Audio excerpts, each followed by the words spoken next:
Hello, everybody. Thank you so much for joining us. I am Yasha Franklin Hodge. I'm the Executive Director of the Open Mobility Foundation.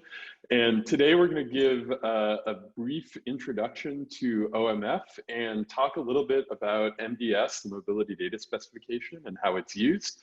And then we're going to answer your questions. This is a short webinar. We're going to run about a half hour. And it's really just designed to provide a brief introduction to who we are and what we do.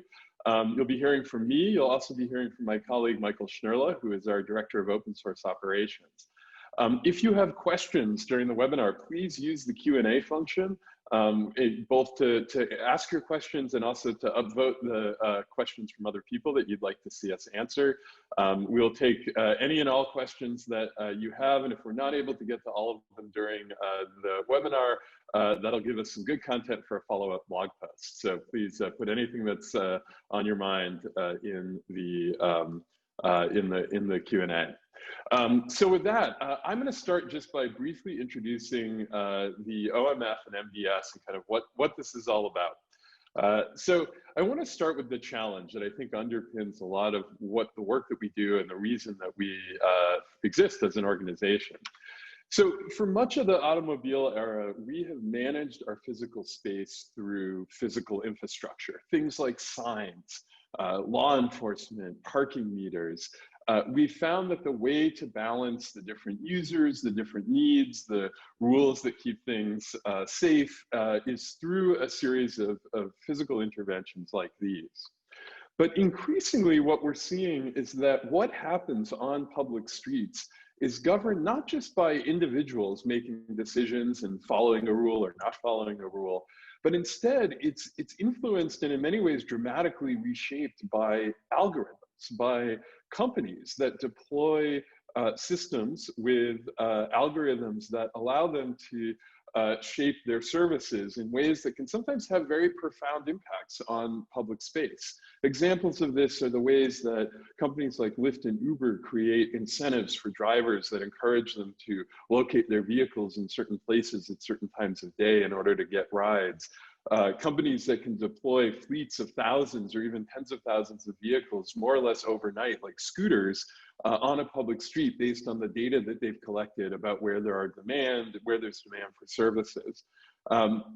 Autonomous vehicles are starting to become, in the early stages of becoming a reality on public streets.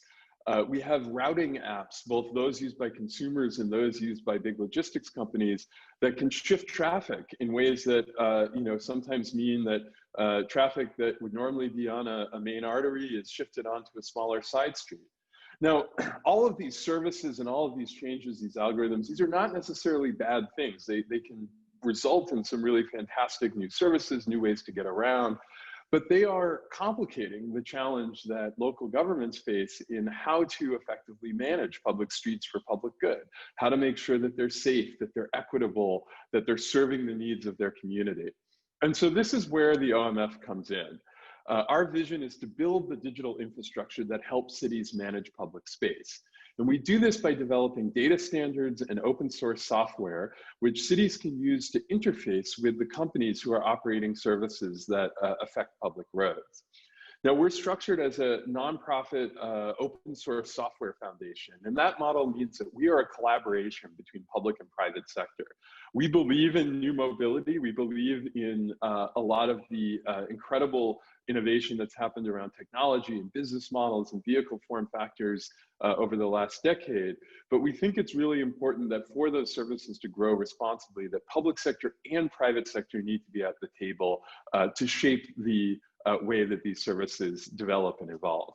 And so that's what the OMF does through both these data standards and the software that we build, as well as through building relationships and a shared understanding across our membership about where this exciting space is going. And we are a membership organization. We have roughly 30 public sector organizations, mostly cities, as members. We have about a dozen private sector companies who work in this space who are also members. And they all work together under the auspices of the OMF to develop data specifications and to build some of this shared understanding. So what is MDS? The way, maybe the easiest way to think about it is as a piece of plumbing. If you think about the public sphere and the mobility services operating on it, cities have certain responsibilities. They're responsible for the physical infrastructure of streets. They're responsible for setting policies and regulations, for managing, for responding to resident feedback, addressing issues when they come up. Companies, on the other hand, operate services. They're responsible for, in the case of micromobility, for the vehicles themselves, for the payment processing, for the mobile apps that customers use. They're responsible for repairs and doing all the things you need to keep the services up and running. MDS is the plumbing layer that connects these two groups. It allows cities to gather information about the private services that are operating on public streets, and it allows them to publish their regulations in a standardized digital format for companies to consume. So at its core, what MDS is an API. It's a digital language that connects companies with governments. It's in use in about 115 cities in more than 14 countries. We don't have an exact list because it's an open standard, so anybody can just pick it up and start using it. But in addition to the kind of direct relationships that it's facilitated, there's also emerged a whole marketplace of software tools that cities can buy that use MDS as a foundation. They can ingest MDS data and provide analytic dashboards, or give cities the kind of tools that they need to publish their policies, to translate their policies into MDS format. So in addition to kind of facilitating the deployment of services, it's helped create a technology ecosystem that's beneficial to cities and new mobility companies. Now, right now, the mobility data specification is focused on micromobility, e-scooters, mopeds, car share, but there's work being done to expand it to passenger services like taxis and TNCs. There's some of our members are working on extending MDS to work with sidewalk delivery robots. We've got a group that's a working group now that's focused on curb management and how we can start to enable better strategies for dynamic curb management. Now, one thing that always comes up and is incredibly important in this space is the issue of privacy. Anytime you're working with mobility data, everything in MDS is anonymized in the sense that it's stripped of information that's intended to identify individuals. But when you're working with data about movement, it's sensitive data, because it is possible with the right analyses to re-identify people in data sets, even if they've had names and addresses and whatnot removed, simply because you can see the movement of a person in a place. And so OMF has done a lot of work to really try to make sure that MDS is used in ways that are consistent with its mission of supporting effective government management of private mobility services, and not used in ways that are detrimental to individual privacy or freedom. We've got some great resources, and we can make these available to folks after the call. We've got a privacy guide for cities and a state of practice that really looks at all the different ways that cities are working on privacy. But at its core, the way that MDS works is there's a ton of data that's collected by the vehicles and the apps. Those go to the companies who manage these services. A select subset of that data is then transferred to cities using MDS. And some cities actually go even further and make some of that data available publicly, but typically only after extensive aggregation and work done to make sure that no individual could ever possibly be identified in the resulting data set. It's a whole other topic, and we have some great blog posts on this. So if you're interested, reach out to us. We're happy to talk more. And with that, I'm going to hand it over to my colleague, Michael Schnerla, who's going to talk about how MDS works in practice, some of the things that it's used for. Michael? Hi, Yasha. Thanks for that overview. Let me go to share my screen, and I'm going to talk about some of the use cases that are actually in use by cities today using MDS. And a little introduction about me. I'm the Director of Open Source Operations for the OMF. And before that, I was the Chief Data Officer in Louisville, Kentucky. So here's an example in Chicago during their e-scooter pilot program. There's the Pitchfork Music Festival, and they set up a geofence area around that festival, and they were able to monitor the compliance of each of the operators for where vehicles were allowed to ride, where they were supposed to be parked, et cetera. And you can see that in this slide. This is a use case from Louisville, Kentucky, actually one that I did. We were working on redoing that major purple road there. It's actually a parkway. And we wanted to see which trips from scooters specifically, and we did some other analysis too, but which scooter trips touched this road. So across the whole city, who crossed this road or used this road during a trip? And this showed the extent of the use of this parkway for scooter riders and how it's spread across the whole city. This is another use case from Chicago. This is an equity analysis. So they had 4 different areas in the pilot, and they looked at each of these areas for the availability of scooters at different times of the day, so morning, midday, and later. So this shows kind of a snapshot of what was happening, and then based on this, they could go back and take some action to make sure that they were being equitably distributed through the different areas of the city.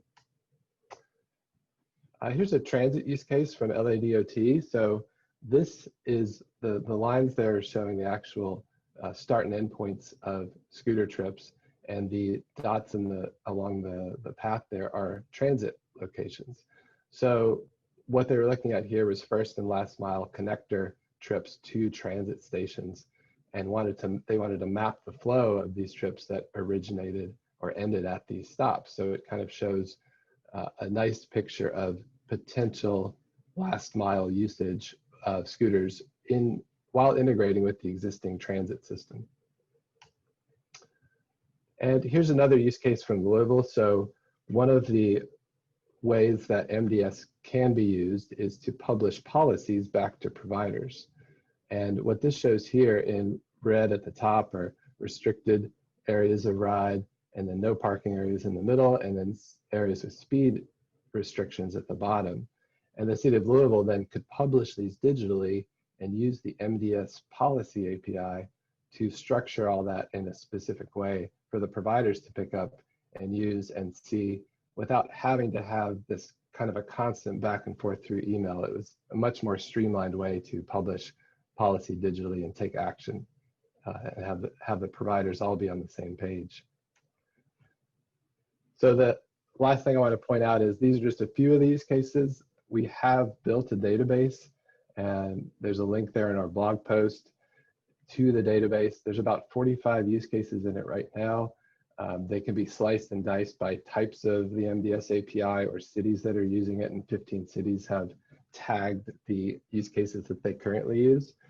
So all these use cases focus on a specific goal one way or the other, and they use specific parts of MDS to reach those goals. So you can explore these, and there's a way to leave feedback if you have your own ideas for use cases that aren't on here, or you want to tag your own city and have your city information added to this database. So let's talk about how to get involved if you're interested in any of this.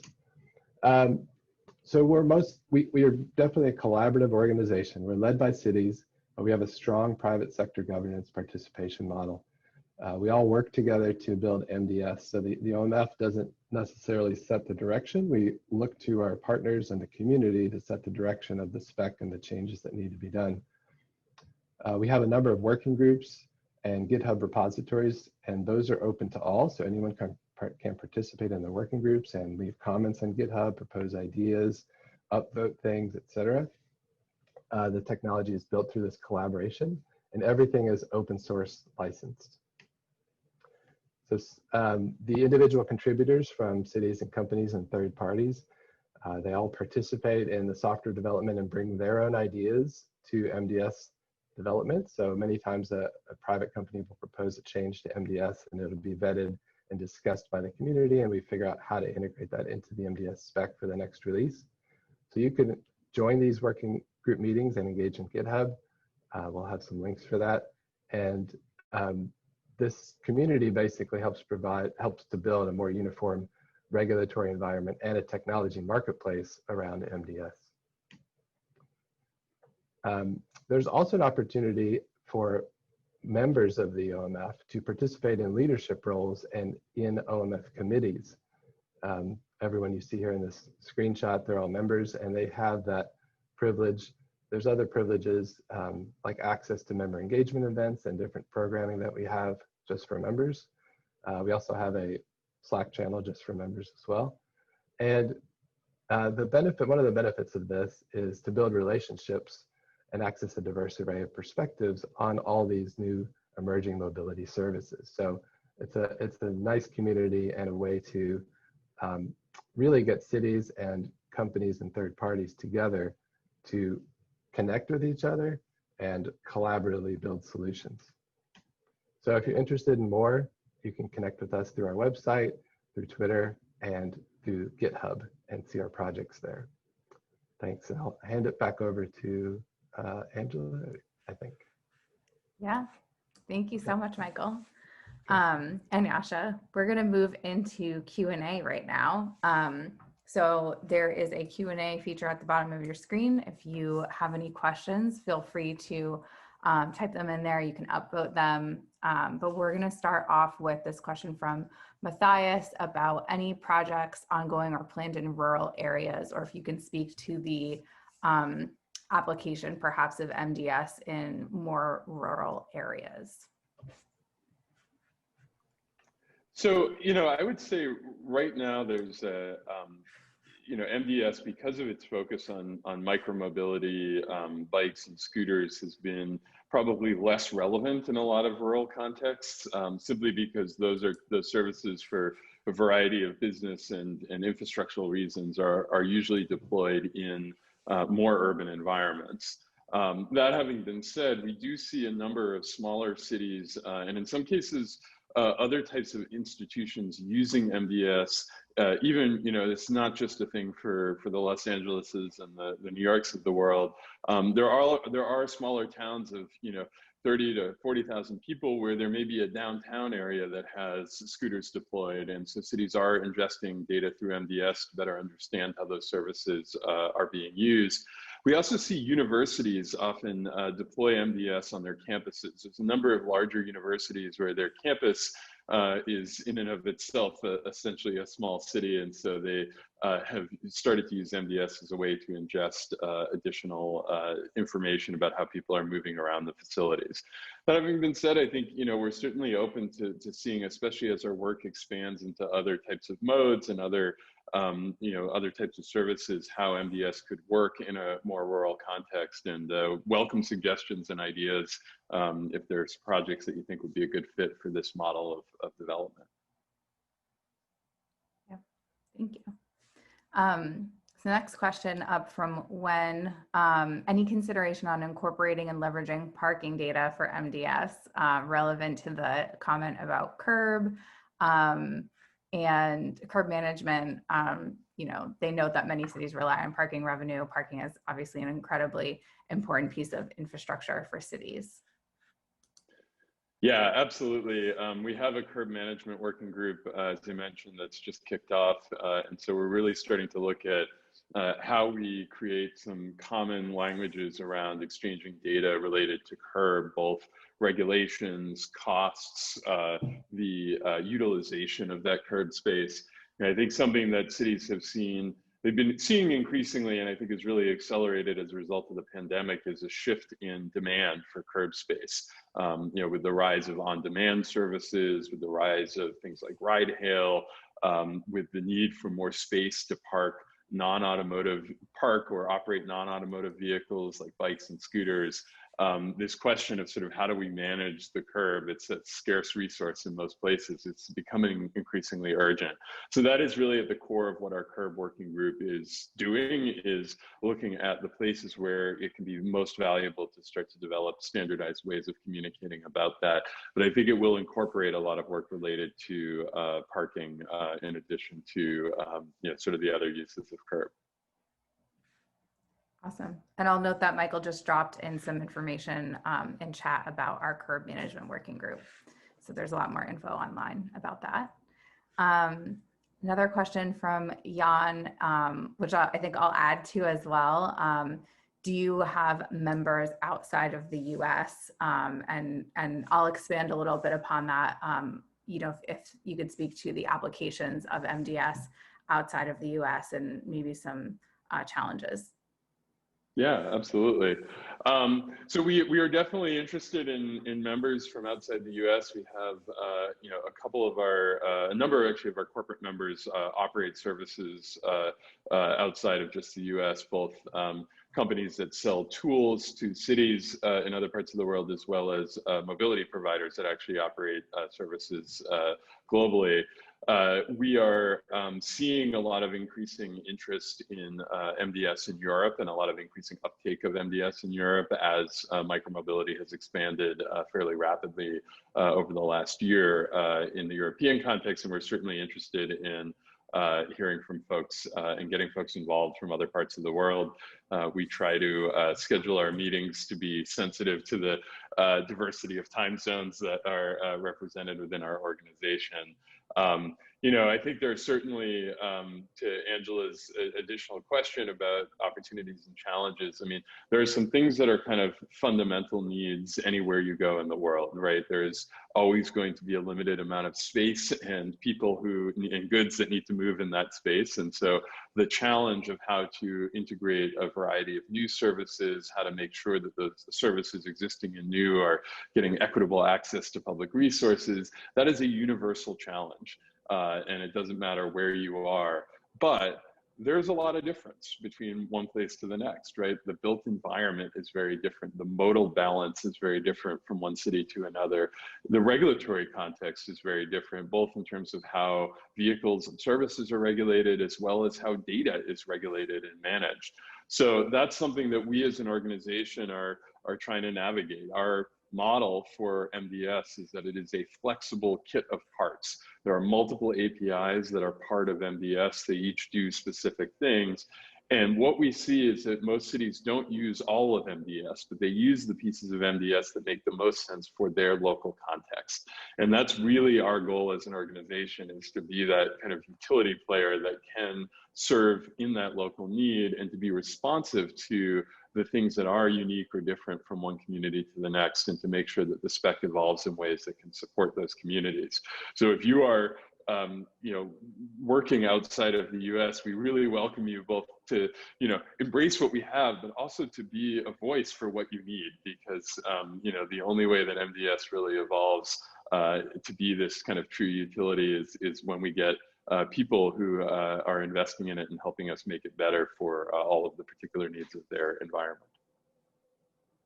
Yeah, that is the beauty of an open source community. And by the way, everyone, I'm our member engagement manager. I forgot to introduce myself, but obviously have a bias towards engagement myself.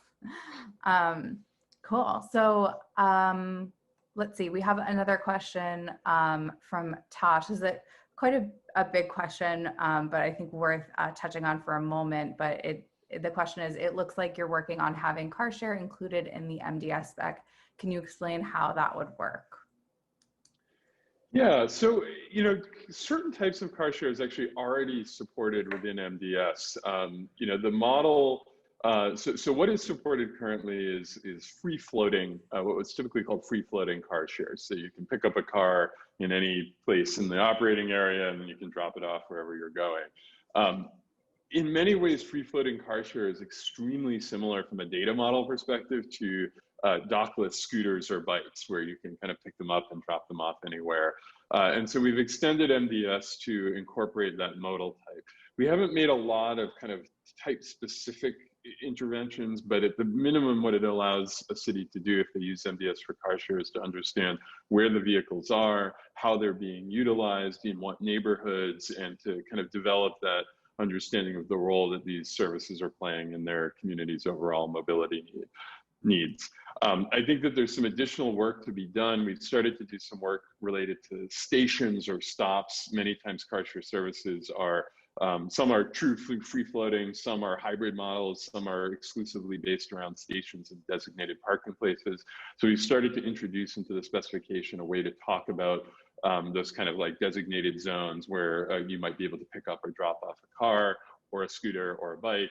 But I think there's work to be done. So if you're working with car share, again, and this is a recurring theme, but if you're sort of interested in seeing MDS evolve to be more specialized in that way, come join us, talk to us. We'll help you navigate our working groups, and we'd love to get your ideas and input on how we can make it better for that use case. Great. Next question up from Peter. Do you have any material overview kind of or value prop to start a dialogue with cities that don't currently have robust mobility solutions? I'm also kind of inferring that this is really about how to kind of kick off the conversation about how to digitally manage new mobility programs when you're just getting started. Yeah, it's a great question. Well, I would start by saying encouraging them to come to our webinars like this one. Hopefully this is useful for folks who are getting their, just starting the journey into using technology like this. And we run a series of webinars. So if you're not already on our email list, you can sign up at openmobilityfoundation.org. There's a sign up link at the bottom of the page, and that will get you announcements of all of the stuff that we're doing. We also have started in the last couple of months to build a blog on our site. And that's a really great way to just kind of learn more about what members are doing, how cities are using this, and to kind of dive in a little bit more. So if you go to our website and you click the Learn link, you'll see some of the articles that we have. There's case studies on there. There's some discussion about privacy. There's information about what MDS can be used for. So that's really, I think, the best place to start. And then for more technical folks, we've got working groups as well that are great places to kind of get your feet wet in the code base itself and really get involved in the development process. Michael also just added a link to chat to an About MDS page, which is probably our best kind of intro, non-in-person, non-live intro to what MDS is and the role that it plays in the world. So welcome folks to share that with other cities. What I would say though is, in some cases, the most effective way to help cities get comfortable with all of this is to get them connected to peers in other cities that are already doing this kind of work. And so, if you look at our member list on our website, you'll see the cities that are doing this. And in many cases, if there's a city in the region of the city that's trying to get started that they may know, they may have contacts there, we can always be a helpful connector and encourage folks to reach out to their peers in places that are doing some of this work to just kind of get a sense of what their lived experience has been. Cool. On that note, another question that I often hear is, what advice do you have for cities that are smaller, that maybe don't have as many resources as some of the larger cities that you might see on our membership roster? What advice do you have for them to get started with implementing MDS? Yeah, I think, the first thing is to really just start to think about what your goals are from a policy perspective. What are the things that you're worried about? What are the things you're excited about encouraging? Usually cities get involved with MDS because there's a new service launching in their community, or they're interested in encouraging new types of mobility to be made available. So just trying to kind of articulate that a little bit more. I think a lot of it depends on circumstance. If you're in a city that has, for example, scooters that have just launched, cities often want to be able to report out to elected officials in the public where those services are, how they're being used. There's certainly, for cities with the technical capacity to ingest MDS themselves, it's a great route to go. But there's a whole bunch of great companies that offer affordable software as a service options for cities, so that they don't need to build that technical capacity, but they can buy a tool that gives them access to a data dashboard and lets them answer a lot of the kinds of questions that their elected officials and transportation planners typically want to know about as they're looking at these new services. So, I think a lot of it is get familiar with it, understand what your goals are, and then really just do an assessment of what your technical capacity and appetite is, and look for some of the ways that you can, you don't need a data team to start working with MDS. And if you are a city that's first time looking into this and haven't engaged with the providers or set up your permitting or policy yet, we do offer some guidance for language that could be used for you. So that's on our wiki. I'll post it in the chat so you can take a look at that. Yeah, there's also some great resources from some of the larger national or regional organizations. Polis in the EU, NACTO in the United States, in North America, both offer, I think, some really good resources for cities to just help them wrap their head around not only the tech and data side of all this, but the broader policy context. Awesome.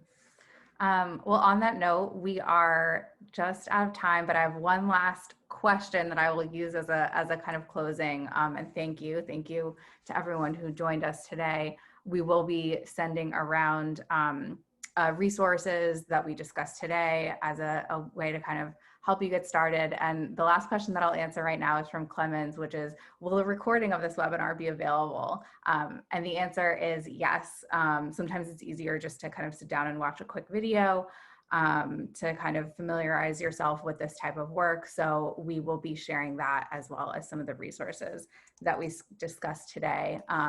And there's also a couple more questions that have popped up, and we will, I just screenshotted them. So we will work to answer more of those in a kind of follow-on blog post, but there's also, as Yasha mentioned, a ton of resources on our website, and we're always available to answer any questions as well. So with that, I want to thank everyone for joining us today, encourage you to stay in touch, and we will send around the resources and recording. So thank you to everyone. Thank you for the great questions, and thank you for joining us today.